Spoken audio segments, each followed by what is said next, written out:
хүүхдээ үл хайхарч хүүхдийнхээ төлөө анхаар тавиагүй байснаас 10 сарын 31-ний байдлаар 3 хүүхд тархил аваа гэжээ.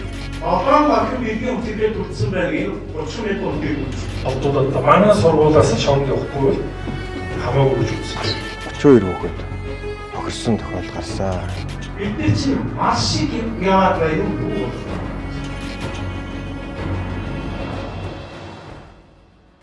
Орчим хувийн хүүхэд залуучууд байдаг дүүр. 3 хүүхдээ шоронд явуулчихж байгаа. 25 хүүхдээ гэмт хэрэгтэн болгочихж байгаа. 90 гаруй хүүхдээ гэмт хэрэгийн хохирол болгочихж байгаа. Хүн амын процентэд хуваагаад үзүүлэн аюултай өндөр. Ийм тус төргийн прокурорын газраас хүүхдийн эрхийг хамгаалах, за хүүхэд аливаа гэмт хэрэг зөрчлийн хохирогч холбогдож болохоос урьдчилан сэргийлэх зорилгоор олон арга хэмжээний зохион байгуулж байгааны нэг нь өнөөдөр зохион байгуулж буй сургалт хилцүүлгийн арга хэмжээ юм аа. Нийслэлийн Багнуур дүүргийн прокурорын газар хүүхдийн эрх бидний үүрэг аян нөлөөллийн арга хэмжээний 2 дахь үе шатны хүрээнд Монгол Улсын гавьяат багш хүүхэд гэр бүл судлаач доктор профессор Баавга Монголын криминологчдын холбооны удирдах зөвлөлийн дарга хууль зүйн доктор профессор Батцорг нарыг урьж хүүхдийн хамгааллын чиглэлээр сургалт хэлэлцүүлгийг зохион байгууллаа.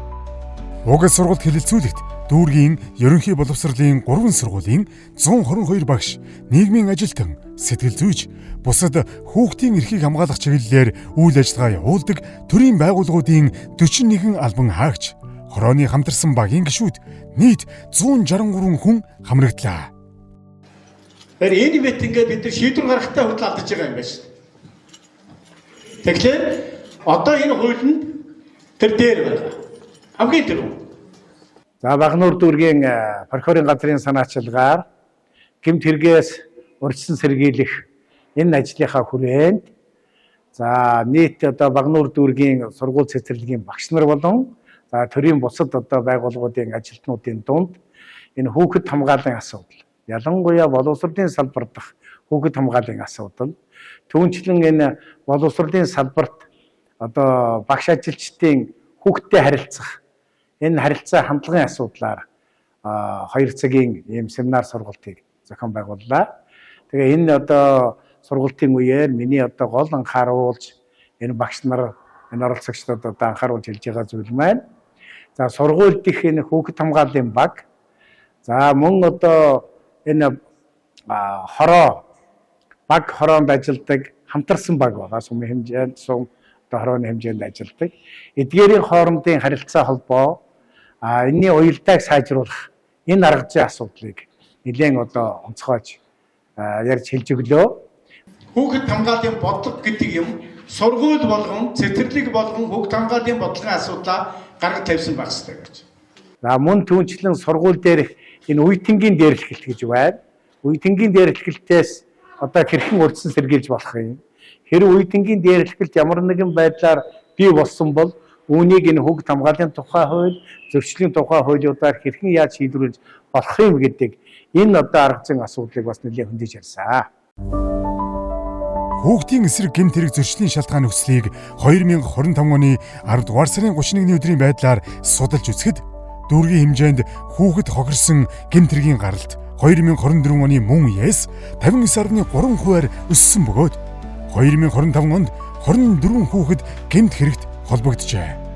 Мөн энэ оны эхний 10 сарын байдлаар зөрчлийн улмаас 91 хүүхэд хохирсон, 32 хүүхэд зөрчилд холбогдсон мэдээ байна. Хоёрдугаар энэ хүүхдүүдтэйгээ ажиллахад бид нэр 21-р зууны багшийн ур чадвар хандлага гэдэг нэг юм байх хэрэгтэй юм байна шүү. За дараагийн нэг гол асуудал бол 21-р зууны багшийн ур чадвар хандлагын асуудал байгаа юм.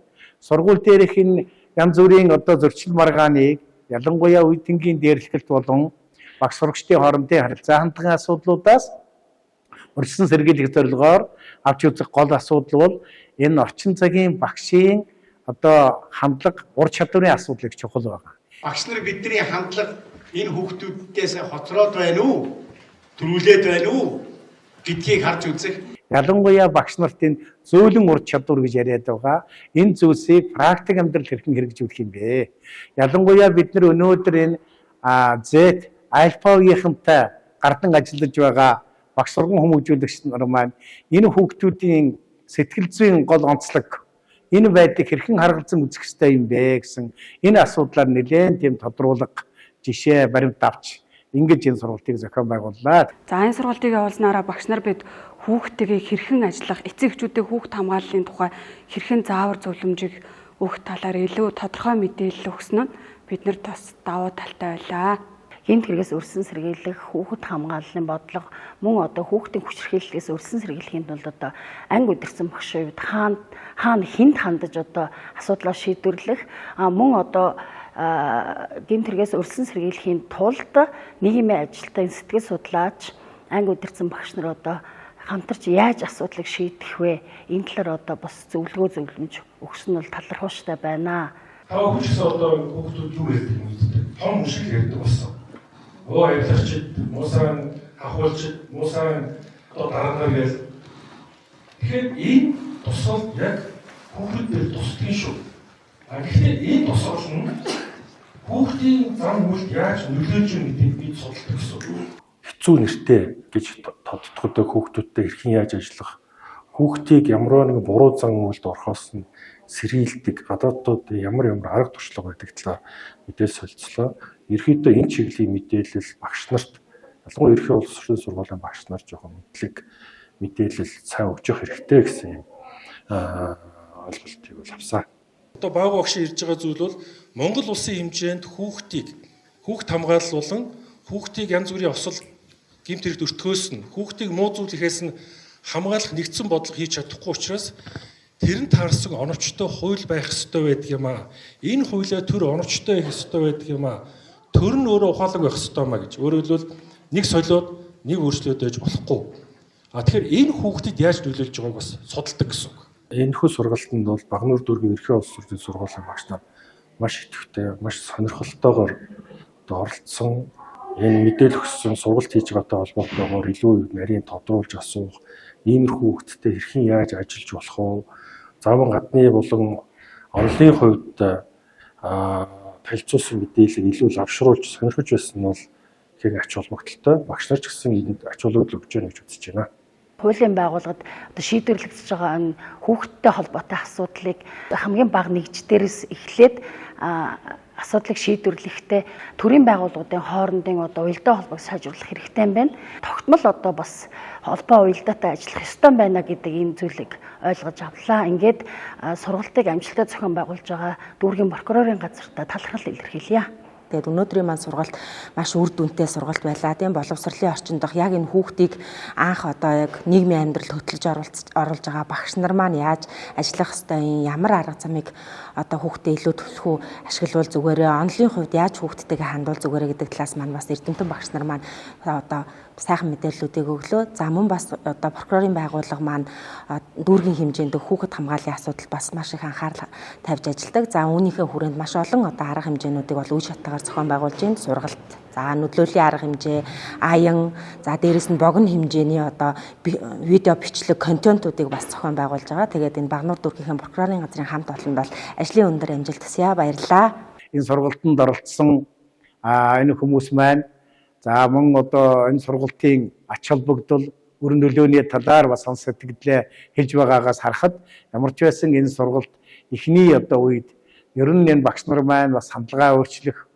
багш нар арга барилаа өөрчлөх, за сургуулийн одоо орчинг ээлтэй болгох, за сургууль дээрх хүүхэд хамгааллын баг, за энэ баг хорон дээр байдаг хамтарсан багуудын хоорондын хамтын ажиллагааг сайжруулах нь эцэстээ хүүхэд гэмт хэрэг зөрчилд одоо холбогдох, гэмт хэрэг зөрчлийн хохирогч болох энэ одоо бүх байдлаас бас нэг өрсөн сэргийлсэн арга хэмжээнд хувь нэмэр болж байгаа байхаа гэж ингэж үзэж байна.